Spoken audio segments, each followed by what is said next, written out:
Heaven on the earth அப்படின்னு சொல்லி கூகுளில் சர்ச் பண்ணி பாருங்கள். சர்ச் பண்ணி பார்த்தீங்கன்னா ஒரு ஊர் வரும். அது எந்த ஊரோ அதுதான் இந்த ஊர். ஆமாங்க, தேனி தான் அந்த ஊர். நீங்கள் எதுக்கு ஹெவனுன்னு அதை சொல்கிறாங்கன்னா பாருங்கள், நீங்களே பாருங்கள் எவ்வளோ சீனிக்காக இருக்குன்னு மட்டும் பாருங்கள். எப்பயுமே குளிர்ந்துக்கிட்டே தான் இருக்கும். இது குளிர்காலம் வேறு. நல்ல மழை அடித்து இப்போ தான் நின்றுருக்கு. இங்கே பார்த்தீங்கன்னா நாங்கள் வைகை ரிவர் பெட்டில் வந்து போயிட்டுருப்போம். எங்களுக்கு ரைட் சைடில் வந்து வைகை டேம் வந்து பேக் சைடு இருக்கும். அவ்வளோ ஒரு அழகாக இருக்கும். அங்கே போகவே அந்த காற்றும் வாசனையும் மண் வாசனையும் அங்கே போட்டிருக்க ஒவ்வொரு செடியோட ஸ்மெல்லும் அவ்வளோ ஒரு சூப்பராக இருக்குங்க. இங்கே தான் வைகை டேம் இருக்குது. எங்களுக்கு டூரிஸ்ட் ஸ்பாட்னாலே அது வைகை டேம் தாங்க. ஹாஃப் இயர்லி லீவாக வைகை டேம், கோடை விடுமுறையா வைகை டேம், பொங்கல் லீவாக வைகை டேம் அப்படின்னு எப்போயுமே வைகை டேம் தாங்க கூட்டிகிட்டு வருவாங்க. இப்போ பார்த்தீங்கன்னா வெள்ளம் வந்துச்சுங்க. அதனால அந்த தண்ணியெல்லாம் அடிச்சுட்டு ஒரு மாதிரி சகதியாக வருதுங்க, மண்ணோடு வருது அந்த தண்ணி. இல்லைன்னா யூஸ்வலாக அது வந்து பால் கலரில் இருக்குங்க. நான் சின்ன பிள்ளையில் எவ்ரி டைம் இதை கிராஸ் பண்ணும்போதும் ஒருவேளை பால் தான் அந்த சைட்லேருந்து வருது போலன்னு ரொம்ப நாள் நான் நினச்சிட்டு இருந்தேங்க. அவ்வளோ இன்னசென்ட்டு நம்மலாம் 90s கிட்டு. இப்போது நாங்கள் வைகடம் தாண்டி வந்துட்டோம். இது ஆண்டிப்பட்டி போகிற ரோடு.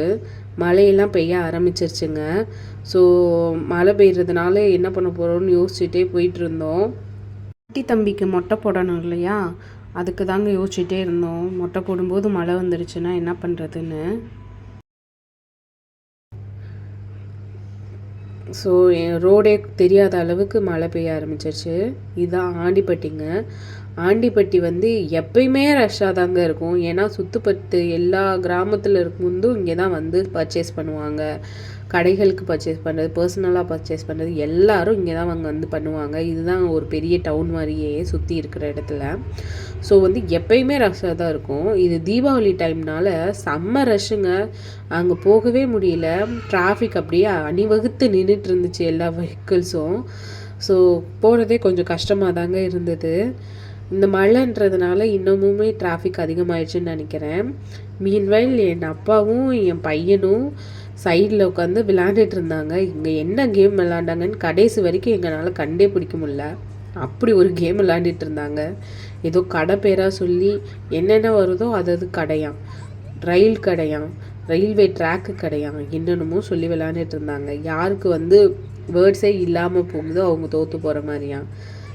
என்ன காம்போனே தெரில. இந்த தாத்தா பேரன் காம்போ வந்து டிஃப்ரெண்ட்டாக இருக்குது. எப்பயுமே நாங்கள் ட்ராவல் பண்ணும்போது எங்கள் அப்பாவோட ட்ராவல் பண்ணால் அது ஒரு டிஃப்ரெண்ட்டாக இருக்குங்க. என்னென்னா அவர் எப்பயுமே எங்கேஜிங்காக வச்சுருப்பார். தூங்க மாட்டார். மோஸ்ட்லி என்ன பண்ணுவார்னா ஏதாவது கதை சொல்லிகிட்டே வருவார். இது அங்கே இருக்குது பாருங்க. எனக்கு சின்ன வயசில் வந்து மோஷன் சிக்னஸ் இருந்ததுங்க.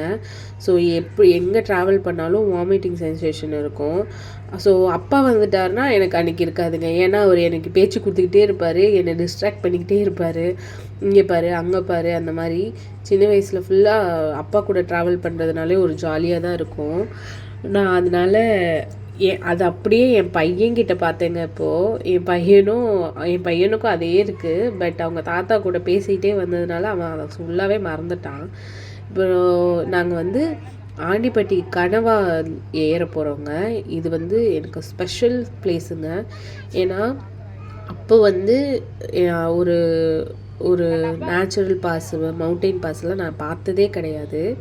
ஒரு ரெண்டு மலைக்கு நடுவில் ஒரு வே. அந்த வே வந்து மனுஷன் போட்டது கிடையாது. இது ரோடு போட்டிருக்காங்க. பட் ஏற்கனவே அந்த வே வந்து அதுவாக ஃபார்ம் ஆன வே. நம்ம எதையும் நோண்டலை, எதுவும் பண்ணலை, அதுவாகவே ஃபார்ம் ஆன வே. ஸோ இதுதான் கனவான்னு சொல்லுவாங்க. கனவானா மவுண்டெயின் பாஸு. ஸோ எங்களுக்கு கனவா வந்துட்டாலே ஒரு halfway through, Theni to Madurai போகிறோன்னா ஹாஃப்வே த்ரூ நம்ம போயிட்டோன்ற மாதிரி தோணுங்க. ஸோ கனவா வந்துடுச்சு. அங்கே போனோன்னா டவர் எடுக்காது. ஸோ ஒரு ஸ்பெஷல் யூனிக்கான பிளேஸ்ன்னு வச்சுக்கோங்களேன். இங்கே வந்து ஆக்சுவலாக ஒரு கோயில் வருங்க. அந்த கோயிலில் எல்லோரும் காசு தூக்கி போடுவாங்க. இப்பயும் அது இருக்கான்னு எனக்கு தெரியல.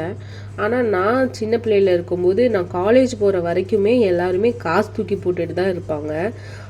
நானும் அதுதான் வந்து அதுதான் ப்ராசஸ் போல், அப்படி தான் பண்ணணும் போலன்ட்டு நானும் காலேஜ் முடிகிற வரைக்குமே எனக்கு இந்த ட்ராவல் வந்து நல்லபடியாக முடியணும் கடவுளே அப்படின்னு சொல்லி இந்த தர்மசாஸ்தா கோயிலில் காயினை தூக்கி போட்டுருவேங்க. எனக்கு எப்பயுமே இங்கே ஒரு கோயில் இருக்கும், அப்புறம் ரயில்வே ட்ராக் தாண்டி ஒரு கோயில் இருக்கும். 2 கோயில்லையுமே வேண்டிட்டு தான் போவேன். இந்த இது நல்லபடியாக முடியணும், இந்த ட்ராவல் நல்லபடியாக முடியணும். அந்த மாதிரியே இன்றைக்கும் நான் வேண்டிக்கிட்டேங்க. இப்போ ஒரு ரயில்வே ட்ராக் வரும், வரது ஒரே ஒரு ரயிலுங்க. அந்த ஒரு ரயிலுக்கு ஒரு ரயில்வே ட்ராக்கு வேறு, அதுவும் 2 நாளைக்கு ஒருக்க தான் வரும். ஒரே ஒரு ரயில் போடி நாயக்கனூர் எக்ஸ்பிரஸ் வருங்க. அது எப்போயோ வரும், சும்மா காத்தாடிட்டு இருக்கும். இப்போ இடையில வந்து நிப்பாட்டி வச்சுருந்தாங்க, அப்புறம் வந்து திருப்பி இப்போ போடி நாயக்கனூர் எக்ஸ்பிரஸ்ஸாக போகுது. அதுக்கெல்லாம் முன்னாடி காலத்தில் மதுரை டு தேனிக்கு வந்து ட்ரெயின் வந்து போயிட்டு தாங்க இருந்தது. அப்புறம் இடையில நிப்பாட்டி இருந்தாங்க. இங்கே வந்து ஒரு மாதா கோயில் இருக்கும், அதுக்கிட்டேயும் அதே தான், எம்மைங்க மாதாவே என் குடும்பத்தை காப்பாற்றுங்க, என்னோட ட்ராவல் நல்லபடியாக முடியணும் அப்படின்ட்டு, நான் போகிற காரியம் வந்து நல்லபடியாக முடியணுன்ற மாதிரி எப்பயுமே வேண்டிட்டு போவோங்க. இந்த டேர்னிங் இருக்கு இல்லையா, இது வந்து இப்போ சிம்பிளாக ஒரு யூ டர்ன் மாதிரி இருக்குது. பட் வந்து நாங்கள் சின்ன பிள்ளையில் இருக்கும்போதெல்லாம் அது ஒரு எஸ் டர்ன் மாதிரி இருக்கும். ஸோ பஸ்ஸில் போகிறப்பெல்லாம் இந்த இடம் வரப்போகுதுன்னு தெரிஞ்சால் எல்லோரும் கம்பி இருக்க பிடிச்சிட்டு உட்காந்துக்குவோங்க. ஏன்னா ஸ்வைங் ஸ்வைங் ஸ்வைங்னு லெஃப்ட்டு ரைட்டு போவோம். அப்படியே ஒரு மாதிரி தலை சுற்றி ஒரு மாதிரி ஆகிடுங்க. அவ்வளோ கஷ்டப்பட்டு வந்துட்டு இருந்தோம். இப்போ வந்து பரவாயில்லைங்க, ரோடை வந்து எக்ஸ்டெண்ட் பண்ணி பெருசாக்கி ஒரே ஒரு டேர்னாக மாற்றி வச்சுருக்காங்க. பரவாயில்லைங்க. இப்போது வந்து உசிலம்பட்டிக்கிட்ட ரீச் ஆகிட்டோம். உசிலம்பட்டியுமே இன்றைக்கி ரொம்ப டிராஃபிக்காக தாங்க இருந்தது. குழந்தைக்கு மாலை வாங்க போகலான்னு பார்த்து அது கிடைக்காம அப்புறம் ரொம்ப கஷ்டப்பட்டு போய் செக்கான் ஒன்றி போய் வாங்கிட்டு வந்தோம். மொட்டைக்கு மாலை போடணும் இல்லையா. ஸோ எப்படியோ ஒரு வழியாக எல்லாத்தையும் தாண்டி வந்தாச்சுங்க. இந்த மழை தான் பெய்யும்னு யோசிச்சுட்டு இருந்தோம். பரவாயில்ல, கனவா தாண்டினதுக்கப்புறம் மழை கொஞ்சம் வெறிச்சிருச்சுங்க. இப்போ எங்கள் கோயிலுக்கு போயிட்டு இருக்கோம். இதாங்க எங்கள் கோயில். ஃபஸ்ட்டு என் பையன் வந்து எங்கள் அப்பா வச்சு தான் மடியில் வச்சு தான் காது குத்துறதா இருந்தது. அப்புறம் அவன் ரொம்ப அழுவான் அப்படின்னு சொல்லிட்டு எங்கள் அப்பா தூக்கி என் ஹஸ்பண்ட் கையில் கொடுத்து, எங்கள் அப்பா தூக்கினார், அப்புறம் ஹஸ்பண்ட் கைக்கு கொடுத்தோம். அப்புறம் அவர் அழுகவே இல்லைங்க. நான் அழுவாருன்னு நினச்சி தான் கொடுத்தா, அப்படியே பொம்மை மாதிரி அப்படியே உட்காந்துருக்குறாரு சாரு. பரவாயில்ல, நல்லா சமத்து பையன்தான் என் பையன்ற மாதிரி நானே மனசை தேத்திட்டு மொட்டை போட ஆரம்பிச்சிட்டோங்க. சாமியை கும்பிட்டு நல்லபடியாக மொட்டை முடிஞ்சிட்டு பையனை நல்லா குளிப்பாட்டிட்டு புது ட்ரெஸ் போட்டுட்டு சந்தனம் வச்சுட்டு கிளப்பியாச்சு. அவர் ஜாலியாக இருக்கார், ஏதோ நம்மளுக்கு ஸ்பெஷலாக பண்ணுறாங்கன்ற மாதிரி. ஸோ இங்கே பார்த்தீங்கன்னாங்க நிறைய மணிகள் இருக்கும். அந்த மணிலாம் என்னென்னாங்க வேண்டுதலுக்காண்டி கட்டினதுங்க. அதாவது வேண்டியிருப்பாங்க, அது வேண்டினது நடந்தால் மணி கட்டுறேன்னு வேண்டியிருப்பாங்க. அப்போ வந்து எல்லாமே நடந்துச்சுன்னா அப்போ எவ்வளோ மணிகள் பாருங்கள், எல்லாருக்கும் எல்லாமே நடந்தது அப்படின்ற மாதிரி தானே. ஃபுல்லாக பாசிட்டிவ் வைப்புங்க. நீங்கள் இந்த இடத்துக்கு வந்தீங்கனாலே, அதுவும் கூட்டம் இல்லாதப்போ வரணுங்க. கூட்டம் இல்லாமல் வந்தீங்கன்னா அது ஒரு வைப்பாக இருக்கும், கூட்டத்தோடு வந்தீங்கன்னா அது இன்னொரு வைப்பாக இருக்கும். இது வந்து இப்போ ரீசெண்டாக எனக்கு தெரிஞ்சு ஒரு 5-10 இயர்ஸில் மாற்றி பழைய மணிகள் எல்லாம் எடுத்துகிட்டு இது புதுசாக கட்டினதுங்க. அதுவே எவ்வளோ இருக்குது பாருங்கள். ஆனால் அப்போ அதுக்கு முன்னாடி எவ்வளோ இருந்திருக்குன்னு யோசிச்சு பாருங்களேன். ஏன்னா எங்கள் மணியெல்லாம் அதில் இல்லை, நாங்கள் ஒரு 10 இயர்ஸ்க்கு முன்னாடி கட்டின மணியெல்லாம் இல்லை. பார்த்திங்கன்னா அருவா தானேங்க, கருப்பு சாமிக்கு அருவா தான் எல்லாமே. எங்கள் கோயில் பேர் நான் சொல்லவே இல்லைங்க, 18ஆம் படி கருப்பசாமி கோவில், நடுமுதலைக்குளமில் இருக்குங்க. ஸோ இங்கே பாருங்கள், இந்த மரம் ஃபுல்லாக வேண்டுதல் தான். நிறைய பேர் தாலி கட்டி வேண்டியிருப்பாங்க, தாலி பாக்கியம் வேணுன்ற, ஹஸ்பண்டை காப்பாற்றுங்கன்னு, இல்லை கல்யாணம் ஆகணும்னு, அந்த மாதிரி நிறைய வேண்டியிருப்பாங்க. ஃபுல்லாக மணிகள் தாங்க. எல்லா இடமும் சுற்றி ஃபுல்லாக மணி தான். எங்கே கிடைக்குமோ அங்கே எல்லா இடத்துலையும் மணியை கட்டி வச்சுருக்காங்க. ஸோ நல்லபடியாக சாமியை கும்பிட்டு நாங்கள் காரில் கிளம்பிட்டோம்.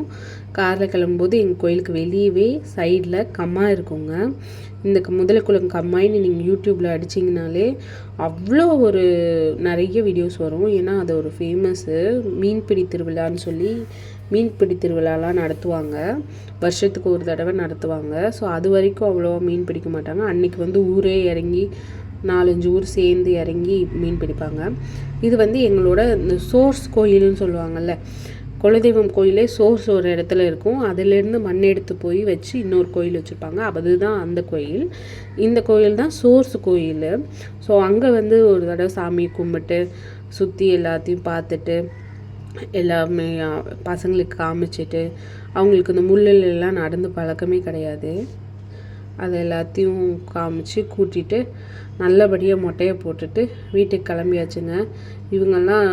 இவங்க இப்பயே கார் ஓட்டணும்னு ஆசைப்பட்டு கார் ஓட்டி என்றைக்குங்க விடிகிறது, இல்லை நாங்கள் தான் கார் ஓட்டுவோம்னு சொல்லிட்டு 2 பசங்களும் கார் ஓட்ட ஆரம்பிச்சிட்டாங்க.